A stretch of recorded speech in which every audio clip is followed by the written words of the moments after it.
Hello everyone, it's SlayReady here, and today I'm going to tell you why I chose AMD's 5600X for my first PC build ever. Let's get right into it.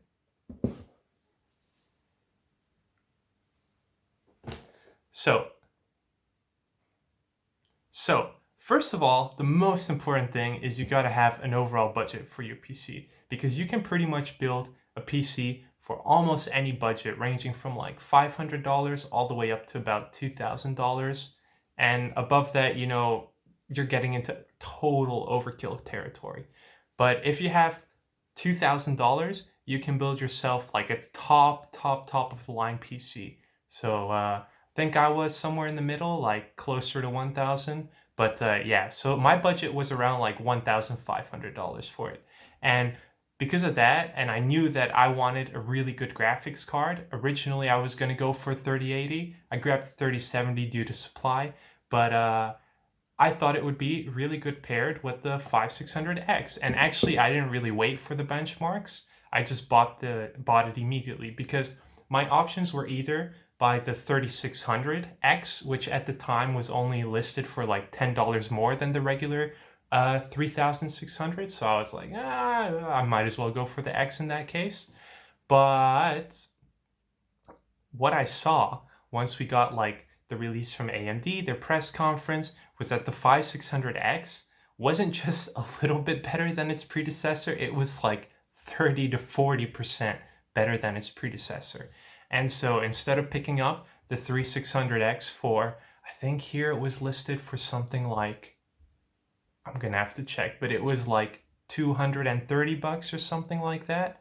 I ended up picking up the 5600X for closer to $300. So that was a pretty big jump in budget, but it was an equivalent like 40% gain for like 40% more money. So I wanted something that was a little bit future-proofed. And I thought that if the 3600X was so far behind already, it was just a matter of time until it would become pretty much obsolete. So that's really great because it shows that PC parts are just getting better and better and better at such a fast rate now, which is great for us consumers, and we should be really happy about that.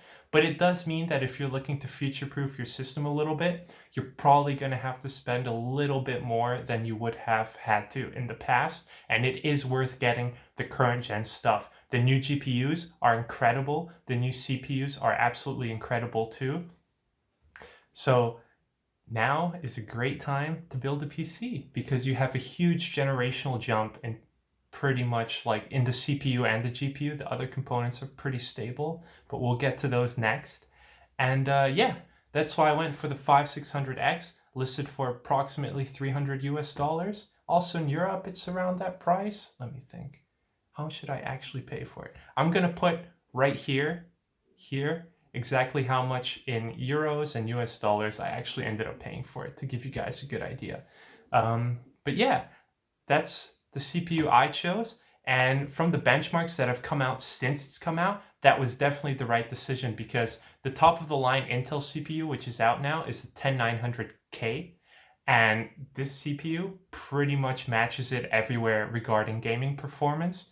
And on top of that, even though it says it has technically like less gigahertz, so the clock speed of the chip, the thing is that the amount of stuff it's able to do per clock has increased so dramatically that even at lower clock speeds, it's able to keep up with an older CPU with higher clocks, if that makes sense. I said that correctly. Okay, good.